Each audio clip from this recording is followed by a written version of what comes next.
ጤና ይስጥልን በዛሬው መረጃ ሰዓታችን ጦሩ ወደ አሰብ ጉዞ መጀመሩ ተሰምቷል። በቀጣይ ደግሞ የአውሮፓ ህብረት ለኢትዮጵያን በርካታ ሚሊዮን ዶላሮችን አበርክቷል። ሙሉ መረጃውን ይዘን ቀርበናል። በቀጣይ ደግሞ በትግራይ ክልል ውስጥ የሚገኘው ኃይል ትዕዛዝ የሚቀበለው ከኤርትራ ነው ተባለ። በተጨማሪም ወታደሩም ትግስቱ ተሟጧል ተብሏል። ሙሉ መረጃውን ታደምጣላችሁ። በሌላ ዜና ቻይና ዓለምን ጉድ ያስባለ የጦር መሳሪያ ማምረቷ ተነግሯል። እንዲሁም ቻይና የአሜሪካ ጀቶች በፍጹም ካይኔ አይጠፉም ስትል ዝታለች። አብራችሁን ስትቆዩ እነዚህንና ሌሎችን መረጃዎች ታደምጣላችሁ። መልካም ቆይታ። ወደ ዝርዝር መረጃዎቹ አምርተናል። በቅድሚያም ጦሩ ወደ አሰብ እርምጃ መጀመሩ ተሰማ። ወደ አሰብ ከፍተኛ የሆነ ኃይልም ተንቀሳቅሷል ነው የተባለው። ሻዕቢያን ለመገርሰስ በትጥቅ የሚንቀሳቀሰው የቀይ ባህር አፋር ዲሞክራሲያዊ ድርጅት ጦሩን ወደ አሰብ አቅጣጫ ማንቀሳቀሱን አሳውቋል። የኤርትራ መንግስት በዚሁ አቅጣጫ አለ ብሎ ካሰበው የኢትዮጵያ ስጋት ጋር በተያያዘ ጠንከር ያለ የኃይል ክምችት እንዳደረገ ቀደም ብለው ሲወጡ የነበሩ ዘገባዎች አመላክተዋል። ይኸውም ታጣቂ በዚሁ አቅጣጫ ከኤርትራ መንግስት ጋር ለአመታት ሲፋለም የቆየ ሲሆን በቀደመው የኢህአዴግ መንግስት ወቅትም ጠንከር ያሉ ወታደራዊ ድጋፎችን ያገኝ ነበርም ተብሏል። የቀይ ባህር ዳርቻን ተንተርሶ የሚኖረው የአፋር ህዝብም በኢሳያስ አገዛዝ ከፍተኛ ጭቆና እየደረሰበት ነው በሚል ነፍጥ አንግቦ የተነሳው ቡድኑ በአሁኑ ሰዓትም ጦሩን ዳንኪራ ወደ ተባለ የኤርትራ አፋር ግዛት ፊልሚያው ለማድረግ እየተንቀሳቀሰ መሆኑን በኤክስ ገጹ ባሰራጨው ተንቀሳቃሽ ምስል አመላክቷል። ተንቀሳቃሽ ምስሉም ታጣቂ ቡድኑ በሚገባ የተደራጀ ትጥቅ ያለው መሆኑንም ያሳያል። ይህ በእንዲህ እንዳለ በትግራይ ክልል ውስጥ የሚገኙ ወታደራዊ ኃይሎችም ትግስታቸውን እንደተሟጠጠና አሁን በክልሉ ካሉት ባለስልጣናት ጋርም ሆድና ጀርባ መሆናቸው እየተነገረ ነው። ታዲያ የትግራይ ታጣቂዎችም ሰሞነኛ መጽን ተከትሎ በትግራይ ያለው ፖለቲካዊ ትኩሳትም ከቀን ወደ ቀን እጅግ ጨምሯል ተብሏል።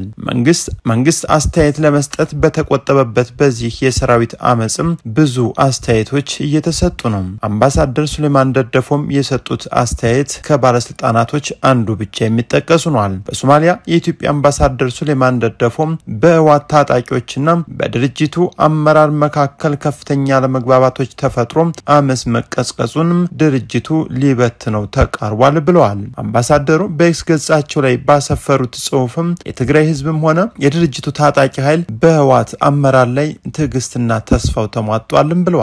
እንደ አቶ ሱሌማን ገለጻ ለአመታት የድርጅቱን ጀርባ አጥንት የነበረው የታጣቂው ኃይል አሁን ላይ ለአመራሩ ጀርባውን በመስጠት የድርጅቱ የመጨረሻ ምሽግም እየተደረመሰ ይገኛል ብለዋል። ህወሓትና የትግራይ ህዝብ አንድ ናቸው እያሉ ሲያጭበረብሩም ኖረዋል። አሁን ግን ከታጣቂዎቹ ጋር አንድ እንኳን መሆን አቅቷቸው እርቃናቸውን ቀርተዋል ያሉት አቶ ሱሌማን የተቀሰቀሰው አመጽም ተጨማሪ የህይወት መስዋዕትነት ከማስከተሉም በፊት የህወሓት አመራሮች በቁጥጥር ስር ውለው ለፈጸሙት ወንጀል ተጠያቂ መሆን አለባቸው ሲሉ በመግለጫቸው አሳስበዋል። በተያያዘ ዜና አሁን በትግራይ ክልል ውስጥ የሚገኙት የጦር ጀነራሎችና ስልጣን ላይ ያሉት አካላት ትዕዛዝ የሚቀበሉት ከኤርትራ መሆኑ ተነገረ። የህወሓት ጀነራሎች በዋናነት ስብሐት ነጋ ያደራጃቸውና በዘመድ አዝማድ የተሰበሰቡት የጦር መኮንኖች ትዕዛዝ የሚቀበሉትም ከኤርትራው ጄኔራል ፊሊጶስ መሆኑን የባይቶናው ፓርቲ ሊቀመንበር አቶ ክብሮም በር የገለጹ። እነዚህ የህወሓት ጀነራሎች ትዕዛዝ የሚቀበሉት በዛላንበሳ አቅጣጫ ኤርትራ ውስጥ ሰናፈ ከተማ ውስጥ ህወሓት በከፈተው ቅርንጫፍ ውስጥ በመገናኘት እንደሆነ ጠቅሰዋል። ኤርትራ በፕሪቶሪያው ስምምነት ባለመስማማቷም በምርጫ ቦርድ ስሙ ከተሰረዘው ህወሓት ጋር ጽምዶ በሚል በጋራ እየተንቀሳቀሱ ነው ብሏል። የታድሶ ብሩ ለሚፈለገው ዓላማም አልዋለም፣ ህወሓትም ለጦር መሳሪያ መግዣም አውሎታል ሲሉ ገልጸዋል። ጄኔራል ታደሰ ወረደን እንደ ሽፋን ነው የሚጠቀሙበት እንጂ አይፈልጉትም። ኤርትራ ታደሰ ወረደ ተወግዶ ህወሓት እና ኤርትራ አንድ ፓርቲ መስርተው የፌደራል መንግስቱን መታገል ነው ዓላማቸው ሲሉም ገልጸዋል። በሌላ ዜና የኢትዮጵያ መንግስት ከውጭ መንግስታቶች በሚሊዮን የሚቆጠር የዶላር ድጋፍ ማግኘቱ ተነገረ። አውሮፓ ኢንቨስትመንት ባንክ ለኢትዮጵያ የ110 ሚሊዮን ዶላር ድጋፍ መመደቡም ተገልጿል። የአውሮፓ ኢንቨስትመንት ባንክ ለኢትዮጵያ ለገጠር ፋይናንስ አቅርቦት ማሻሻያ ፕሮግራም ሶስተኛ ምዕራፍ ማስፈጸሚያ የሚውል የ110 ሚሊዮን ዶላር ድጋፍ እንደሚያደርግ መግለጹን የገንዘብ ሚኒስቴር አስታውቋል። ድጋፉ በገጠራማ አካባቢዎች የፋይናንስ ተደራሽነትን ለማስፋፋትና የፋይናንስ አገልግሎት ተጠቃሚነትን ለማሳደግ እንዲሁም የኢትዮጵያን አጠቃላይ የግብርና ዘርፍ የለውጥ ጥረቶችን ለመደገፍ ያለመ መሆኑን ሚኒስትሩ ገልጸዋል። ይህ የተገለጸው የገንዘብ ሚኒስትር አህመድ ሺዴ ከዓለም ባንክና ከዓለም አቀፍ የገንዘብ ተቋም IMF ጋር ዓመታዊ ጉባኤን ጎን ለጎን ከአውሮፓ ህብረት ኮሚሽንና ከአውሮፓ ኢንቨስትመንት ባንክ ከፍተኛ የስራ ኃላፊዎች ጋርም ውይይት ማድረጋቸውን ተከትሎ ነው። በዚህ ወቅትም አቶ አህመድ ሺዴ በአውሮፓ ህብረት ኮሚሽን የዓለም አቀፍ አጋርነት ዳይሬክቶሬት ጄኔራል ማርታያ ጃገር ጋር በቀጠናዊ የመሰረተ ልማት ትብብርን ለማጠናከር ቀጣይነት ባላቸውና መንግስት ቅድሚያ ከሚሰጣቸው የማሻሻያ ፕሮግራሞች ጋር የሚጣጣሙ ስራዎች ላይ የሚደረገውን ድጋፍ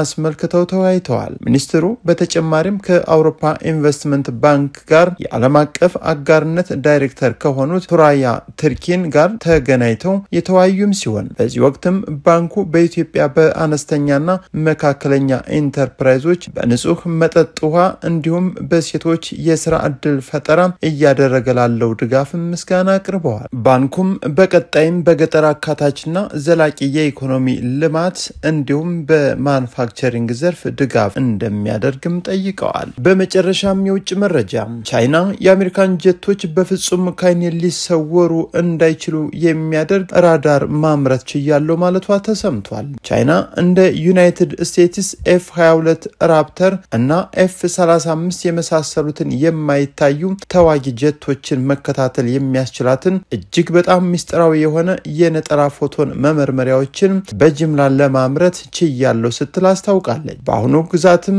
በሚገኙ የኳንተም መረጃ ምህንድስና ቴክኖሎጂ ምርመራ ማዕከል የተሰራው ይህ አዲስ ባለ 4 ቻናል መመርመሪያ አንድ ለሆኑ ፎቶን የብርሃን ትንሹ የኃይል ክፍል ለይቶ የማወቅ ችሎታ ያለው ሲሆን ይህ ደግሞ እጅግ በጣም አነስተኛ የሆኑ ምልክቶችን እንኳን ለመለየት ያስችላል ብላለች። የማይታዩ አውሮፕላኖችን በልዩ ሽፋንና ዲዛይን አማካኝነት የራዳር ሞገዶችን በመምጠጥ ወይም በማንሸራተት ከባህላዊ ራዳሮችም ይደበቃሉ።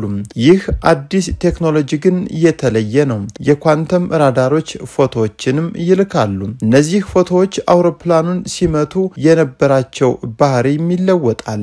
ይህ ለውጥ ደግሞ አውሮፕላኑ የውሸት ምልክት ለመላክ ቢሞክርም እንኳን ትክክለኛ ቦታውን እንዲገልጥ ያደርጋልም ነው የተባለው። አዲሱ መመርመሪያ ከአንድ ቻናል አቻዎቹ ጋርም ሲነጻጸር 1/9 ያህል ያነሰ መጠን ያለው ሲሆን አነስተኛ ኃይልን ለሚጠቀም በቀላሉ በተለያዩ መድረኮች ላይ ለመጫን ያመቻል።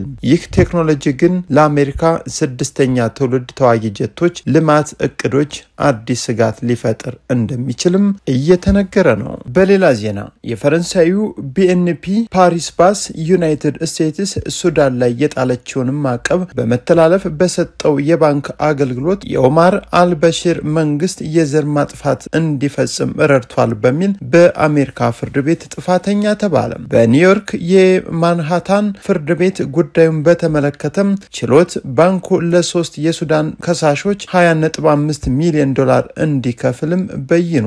ከሳሾቹ በቀድሞ የሱዳን ፕሬዝዳንት ኦማር በሽር ስልጣን ላይ በነበሩበት አመታት ለተፈጸመው የሰብአዊ መብት ጥሰቶች በፍርድ ቤት ምስክርነታቸውን የሰጡ ናቸው። በአሁኑ ወቅትም ኑሯቸውን በአሜሪካ ያደረጉት ከሳሾቹም ጠበቆች የችሎቱ ውሳኔ በዩናይትድ ስቴትስ የሚገኙ ሲሆን ከ20,000 በላይ የሱዳን ስደተኞች ለደረሰባቸው ጉዳት ከፈረንሳዩ ባንክ በቢሊዮን የሚቆጠር ዶላርም ካሳ እንዲጠይቁ መንገድ ይጠርጋል ሲል ተናግሯል። BNP ፓሪባስ ቃል አቀባይ ግን የችሎቱ ውሳኔ በይግባኝ ሊሻር ይገባል ማለታቸውን ሮይተርስ ዘግቧል። ባንኩ የችሎቱ ውሳኔ የሚመለከተው 3ቱን ከሳሾች ብቻ እንጂ ከዚያ ውጭ ያሉትን ሊመለከት አይገባም አቋም እንዳለውም ተናግሯል። BNP ፓሪባስም የማንሃታን ችሎት ያሳለፈው ውሳኔ የተሳሳተ ነው ብሎ እንደሚያምን የገለጹት ቃል አቀባዩ ይግባኝ ለመጠየቅም ጠንካራ ምክንያቶች እንዳሉ አስረድተዋል። BNP